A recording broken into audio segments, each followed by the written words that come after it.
இன்றைக்கி ஞாயிற்றுக்கிழமை சூப்பராக கறி எடுத்துகிட்டு வந்தாச்சு. பொதுவாக ஞாயிற்றுக்கிழமைனாலே நம்ம வீட்டில் இறைச்சி தான். இன்றைக்கி என்னென்ன இறைச்சி வாங்கியிருக்கோம் அப்படிங்கிறத பார்த்துடலாம்.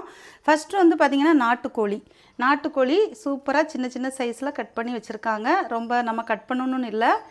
இது வந்து பார்த்திங்கன்னா ஈரல். யாருக்கெல்லாம் அந்த கோழியில் உள்ள ஈரல் சாப்பிட பிடிக்குன்னு சொல்லுங்கள். ஆனால் ஈரல்னாலே எனக்கு என்னமோ அப்போதில் சின்ன பிள்ளையிலேருந்து இன்றைக்கி வரைக்கும் பிடிக்கவே பிடிக்காது.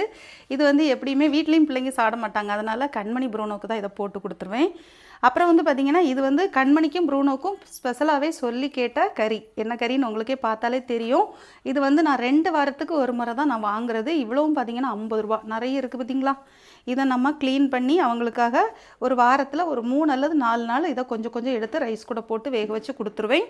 மற்ற நாள்லாம் பார்த்திங்கன்னா சிக்கனு, மீன் அப்படி எடையாக மாற்றி கொடுத்துருவேன். ஆனால் இந்த வாரம் வந்து இந்த கறி வாங்கியிருக்கேன். சரி, நாட்டுக்கோழி எங்கள் ஊரில் கிலோ வந்து 300 ரூபா. சரிங்களா. இவ்வளவும் பார்த்திங்கன்னா 475 ரூபாய்க்கு இருக்குது.